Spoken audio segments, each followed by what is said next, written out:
Bali merupakan salah satu pulau di Indonesia yang kaya akan tradisi dan kebudayaannya hingga ke mancanegara. Salah satu yang menjadi ciri khas Bali, yaitu perayaan Hari Raya Nyepi yang identik dengan pawai ogoh-ogoh. Ogoh-ogoh merupakan suatu replika perwujudan roh jahat maupun sifat jahat yang diwujudkan dalam suatu bentuk patung atau boneka yang besar. Ogoh-ogoh terbuat dari bahan-bahan seperti bambu, kayu, kertas bekas, dan lain sebagainya. Hampir setiap banjar di setiap desa yang ada di Bali membuat ogoh-ogoh yang nantinya akan diarak keliling desa. Tahukah kamu, bagaimana proses pembuatan ogoh-ogoh dari bahan baku hingga menjadi karya ogoh-ogoh yang sangat luar biasa? Pada video kali ini, kita akan menelusuri proses pembuatan ogoh-ogoh di Bali, dari bahan baku hingga menjadi ogoh-ogoh yang siap diarak keliling desa. Proses pembuatan ogoh-ogoh di Bali saat perayaan Hari Raya Nyepi meliputi beberapa tahap, di antaranya yaitu sebagai berikut. 1. Matur piuning. Tahap pertama yang harus dilakukan sebelum memulai kegiatan membuat ogoh-ogoh, yaitu matur piuning atau bersembahyang kepada Tuhan agar diberikan keselamatan dan kelancaran selama proses pembuatan ogoh-ogoh.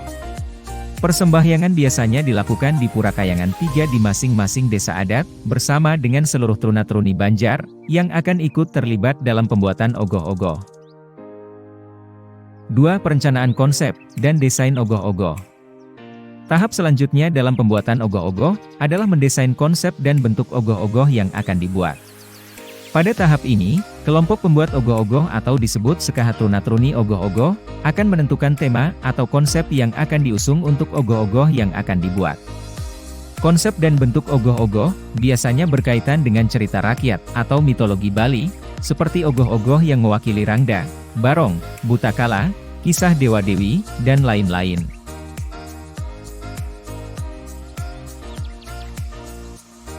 Setelah itu, mereka akan membuat desain ogoh-ogoh yang sesuai dengan tema atau konsep yang telah ditentukan dalam sebuah gambar kasar, atau menggunakan bantuan software desain.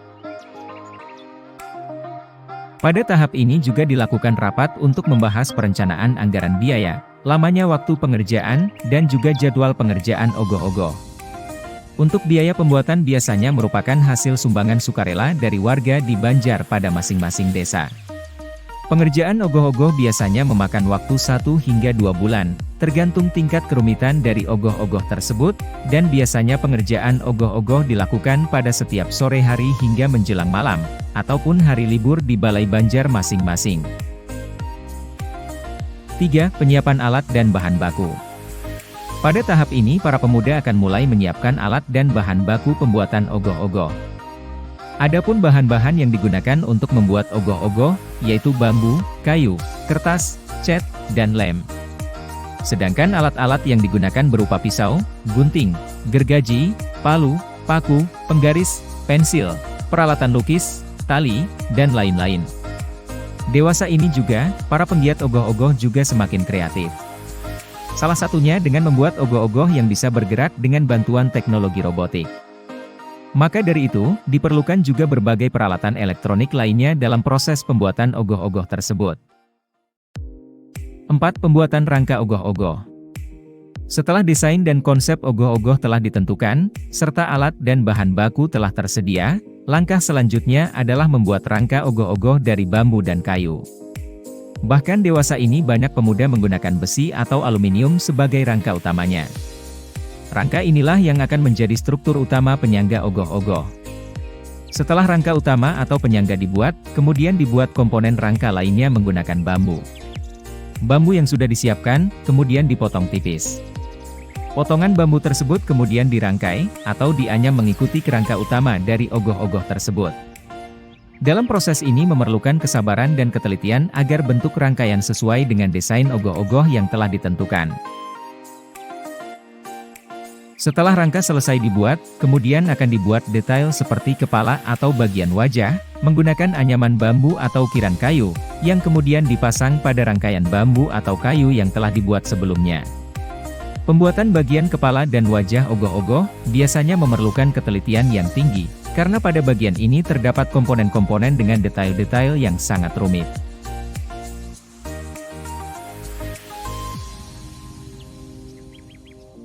5. Pembuatan kulit dan rambut ogoh-ogoh. Setelah rangka dan detail ogoh-ogoh selesai dibuat, selanjutnya membuat kulit ogoh-ogoh.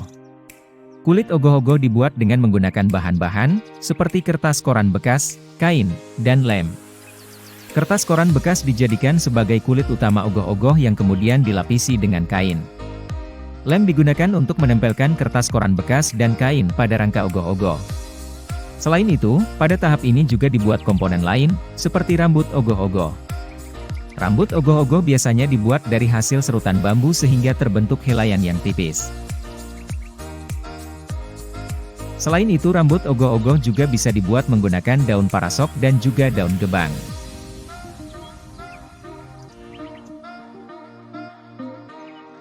Penyatuan komponen ogoh-ogoh. Setelah semua bagian ogoh-ogoh selesai dibuat, tahap berikutnya adalah penyatuan bagian-bagian ogoh-ogoh yang sebelumnya dibuat secara terpisah, menjadi satu bagian yang utuh. Bagian-bagian seperti kepala ataupun wajah ogoh-ogoh disatukan dengan badannya. Pada tahap ini akan terbentuk ogoh-ogoh yang semua bagian tubuhnya telah menyatu secara utuh, namun belum tahap finishing. 7. Pewarnaan. Setelah ogoh-ogoh selesai dibuat dan disatukan komponen-komponennya, selanjutnya melakukan pengecatan. Warna cat yang dipilih harus sesuai dengan desain ogoh-ogoh yang telah dibuat. Pengecatan ogoh-ogoh dilakukan dengan hati-hati agar cat yang digunakan dapat menempel dengan baik dan memberikan hasil yang maksimal. Dewasa ini sebagai bentuk kepedulian terhadap lingkungan, biasanya cat yang digunakan adalah cat yang ramah terhadap lingkungan. 8. Pemasangan aksesoris ogoh-ogoh. Setelah ogoh-ogoh selesai dicat, kemudian ogoh-ogoh tersebut dilengkapi dengan atribut-atribut yang sesuai dengan karakter ogoh-ogoh tersebut, seperti bunga-bungaan, hiasan warna-warni, atau pernak-pernik lainnya yang akan menambah keindahan ogoh-ogoh.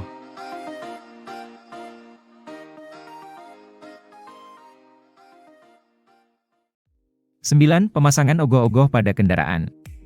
Tahap akhir setelah ogoh-ogoh selesai dibuat, patung tersebut akan dipasang pada kendaraan atau gerobak yang akan digunakan untuk membawa patung ogoh-ogoh selama pawai ogoh-ogoh yang diselenggarakan selama perayaan Hari Raya Nyepi. Kendaraan ogoh-ogoh tersebut dibuat dari bambu yang disusun dan diikat secara rapi dan kuat. Sehingga ketika ogoh-ogoh diarak keliling desa, ogoh-ogoh tersebut tidak rusak. 10. Pengerakan ogoh-ogoh.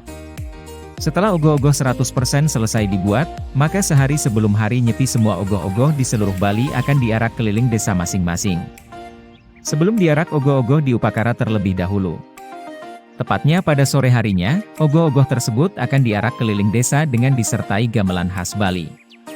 Setelah ogoh-ogoh diarak, selanjutnya sebagai akhir acara, ogoh-ogoh tersebut akan dibakar. Pembakaran ogoh-ogoh dimaknai sebagai upaya memusnahkan kejahatan yang disimbolkan dengan buta kala di bumi. Demikianlah tahapan-tahapan dalam pembuatan ogoh-ogoh di Bali, saat perayaan Hari Raya Nyepi. Proses pembuatan ogoh-ogoh ini membutuhkan waktu dan keterampilan yang sangat tinggi, karena ogoh-ogoh yang dihasilkan harus kuat dan tahan lama untuk digunakan pada saat pawai ogoh-ogoh.